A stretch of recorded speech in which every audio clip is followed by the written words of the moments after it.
the importance of automotive emission control system. So today,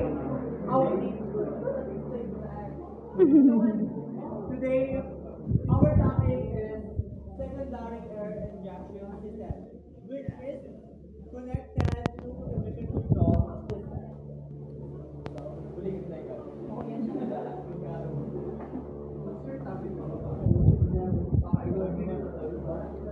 Secondary air injection system is an essential part of emission control system.